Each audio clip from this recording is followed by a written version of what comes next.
मुल्क दिवालिया हो चुका। किसको नहीं पता कि पाकिस्तान दिवालिया हो गया। ये अभी कल क्लास साहब जो याद फरमा रहे थे, बेगानी शादी में अब्दुल्ला दीवाना।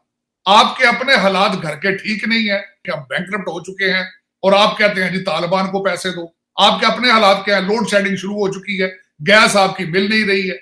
हम कहते रहे कि बहुत अच्छा है, बड़ी अच्छी चीज़ें हैं, बड़ा अच्छा मुल्क चल रहा है, बड़े बड़ी कामयाबी हासिल कर ली, हमने तब्दीली ले आए हम, मगर this is wrong. In my view the country is at the moment bankrupt and it is not a going concern. The balance जो आप इस वक्त अगर इसको अकाउंटिंग टर्म में बनाएंगे तो ये कंट्री बैंकरप्ट है। जब आप पहले डिसाइड कर लें कि यार ठीक है ये आज बैंकरप्सी पे हम चले गए हैं और इसके आगे हमें चलना है, ये ज़्यादा बेहतर है बनिस्बत इसके कि आप कहेंगे जी ठीक है अच्छा चल रहा है जी, मैं बड़ा अच्छा, मैं ये कर दूंगा, मैं ये कर दूंगा, मैं ये ले आऊँगा, वो ले आऊँगा।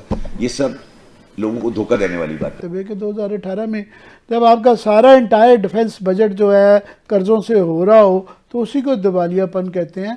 और जब सारी आपके टोटल जितने रेवेन्यू हैं और आपका कर्ज़ा जो है उससे ज़्यादा हो रहा हो और जो इंटरेस्ट के फिगर्स हैं उससे आप मुल्क चला रहे हों तो फिर तो उसको दिवालिया कहते हैं। मगर जो ये सलूशन दे रहे हैं कि जी अपने आप को दिवालिया मान लिया जाए, वो इतना आसान नहीं होता। अपने आप को दिवालिया डिक्लेयर करवा लेना छोटी कंपनियों के लिए तो ठीक होता है, मगर दुनिया की तारीख में कई मुल्क हैं, मैक्सिको ये वो, जिन्होंने अपने आप को दिवालिया करवा लिया था, अर्जेंटीना वगैरह, क्योंकि वो यहाँ तक आगे थे। हमारे बुरे हालात हैं मगर अभी हम यहाँ तक नहीं आए और हम एक न्यूक्लियर कंट्री हैं, हम नहीं अफोर्ड कर सकते, सो वो नहीं है। पिछले 73 साल में आपके 30 खरब थे आपके कर्जे और इन साढ़े तीन सालों में आपके 20 खरब और उसमें इंक्रीज हुए। तो आप मुझे ये बताएं कि वो किधर जा रहे हैं और आपका प्याला खैरात मांगने वाला अभी फिर खाली। कि एक मुल्क जो है पाकिस्तान जैसा मुल्क, एक न्यूक्लियर पावर मुल्क, वो एक डेट ट्रैप में फंसा हुआ है। डेट ट्रैप इसका मतलब ये हुआ कि जो हमने माजी में इतने कर्ज ले लिए हैं कि अब जब उसकी बारी आ रही है अदायगी के तो हमारे पास जेब में पैसे नहीं हैं, तो फिर हम बोरो करते हैं और बोरो करके उनको कर्जा दे देते हैं। फिर हमें टाइम मिल जाता है 2 साल 3 साल का, फिर जब उसकी बारी आती है फिर हम बोरो करते हैं, फिर दे देते हैं। इसी तरीके से हम टाइम बाय कर रहे हैं। तो अकाउंटिंग के टर्म में शायद वो समझते हैं कि इसको बैंकरप्ट कहेंगे क्योंकि हमारे पास पैसे नहीं है कर्जों की अदायगी के लिए। तो हम जब ड्यू हो जाता है तो हम बोरो करके दे देते हैं और वक्त हमारा चलता गुजरता जाता है। तो इस तरीके से हम जिंदगी बसर कर रहे हैं। नहीं डॉक्टर साहब, जैसे आपने फरमाया अगर हमें कोई कर्ज वापस सूद समेत देने के लिए पैसे ना दे, देन व्हाट, फिर क्या आप देखते हैं, क्या खुदा ना खास्ता क्या हो सकता है? ये सिर्फ यहाँ पे ये मैंने इसको कहा खैरात कॉन्फ्रेंस हो रही है और यहाँ पे हमारे लोगों ने कहना अल्लाह के नाम पर कोई $2 उन्हें दें तो $1 हमें दे जाए। कि जब आपका कर्जा ड्यू है और आप कर्जा अदा करने के काबिल नहीं है तो इसका मतलब यह है कि आपने डिफॉल्ट कर दिया।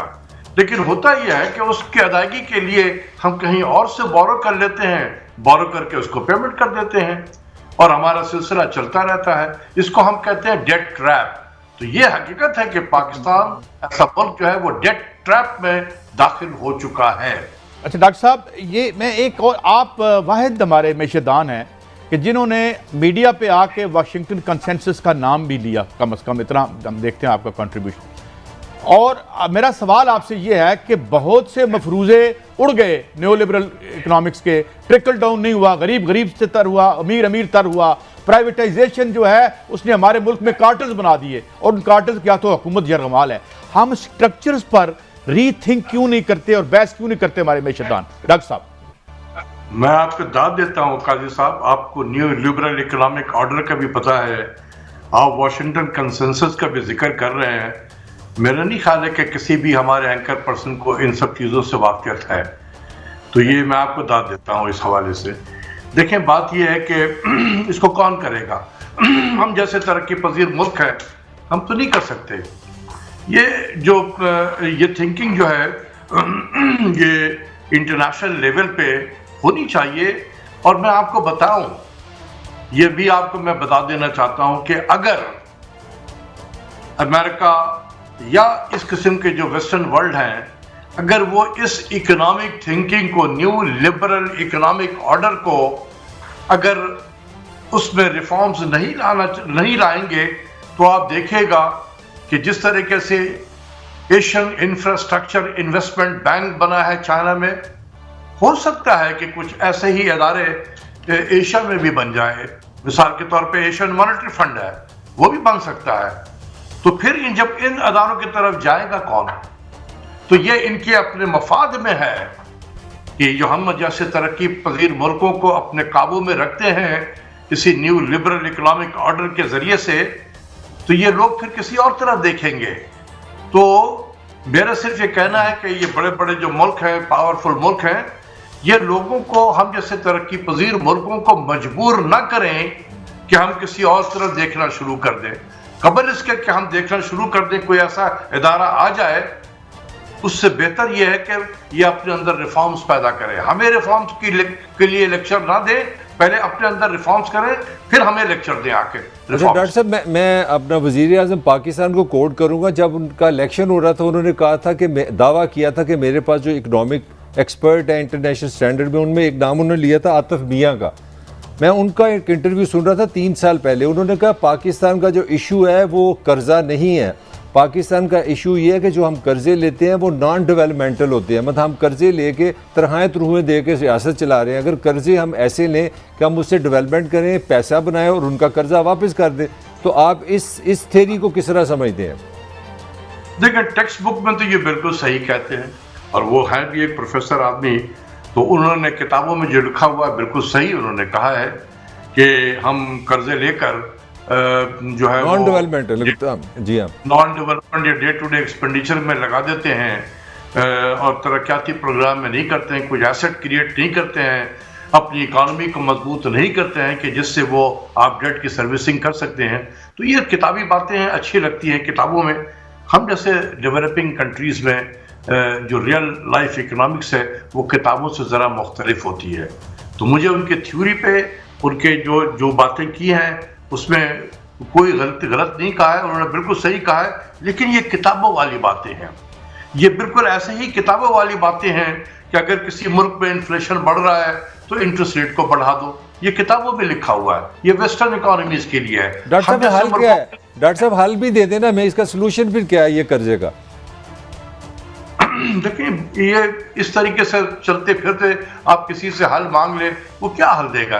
ये बहुत सीरियस किस्म के, इसमें हमें बहुत सारी चीजें करनी होंगी जो इस 2 मिनट में आपको नहीं बता सकता हूं। सिर्फ ये मैं बताऊंगा प्राइम मिनिस्टर को कि अपने इर्द गिर्द के लोगों को पहचानने की कोशिश करें। अब देखें, लेकिन ये कि मेरे ख्याल में इस वक्त जो आपकी पाकिस्तान के हालात हैं वो मुझे कोई अच्छे लग नहीं रहे हैं। और जिस तरीके से मेरी आज की इंफॉर्मेशन के हिसाब से आपकी शहबाज शरीफ साहब is very active in Pakistan meetings, और मेरे ख्याल से कई चीजों में उनकी बातचीत हो भी चुकी है, और मेरे ख्याल में खान साहब को ये OIC कुछ ज्यादा सपोर्ट नहीं कर पाएगी। मेरा this is what my prediction is. Things are changing rapidly, और उसका पाकिस्तान पे पता नहीं कोई असर होगा नहीं होगा। जो चेंज आएगी, मैंने आपको बताया था कि ये 73 साल का गंध है ये, और डिपेंड करता है कि लोग सीरियस कितने हैं। ये पिछली जो बदनामी कह रहा हूं, तब्दीली सरकार थी, इसमें तो बजाय तब्दीली के बल्कि सख्ती आई है, क्योंकि आपके जब तक वो कहते हैं कलेक्टिव थॉट प्रोसेस चेंज नहीं होगा, आपके डिसीजन मेकर जब तक सीरियस नहीं होंगे, जब तक वो अपने बच्चे पाकिस्तान में नहीं पालेंगे। जिस तरह आपने अगले दिन, मैं बल्कि आपके वीलॉग सुन रहा था चीमा साहब, अफसोस की बात है कि आपके एक MNA साहब अपने सर दर्द का इलाज कराने के लिए फ्रांस गए हैं, तो आप यही अंदाजा लगा लें कि आपके पाकिस्तान के क्या हालात। आर्थिक तंगी से जूझ रहे पाकिस्तान की खस्ता हालात अब पूरी दुनिया के सामने है। वह चीन, संयुक्त अरब अमीरात और मलेशिया समेत तमाम देशों के कर्ज तले दब गया है। अब कर्जदार भी अपना पैसा वापस मांगने लगे हैं। इस बीच कंगाल पाकिस्तान की इमरान खान सरकार अब पार्लियामेंट को गिरवी रखकर 500 अरब रुपए का कर्ज लेगी। हालांकि उसे अभी कर्जदार नहीं मिला है, लेकिन उम्मीद लगाई जा रही है कि जल्द उनकी पार्लियामेंट गिरवी रख दी जाएगी। तो दोस्तों, आज के इस वीडियो में इतना ही। मिलते हैं अगले वीडियो में, तब तक के लिए जय हिंद, जय भारत, वंदे मातरम।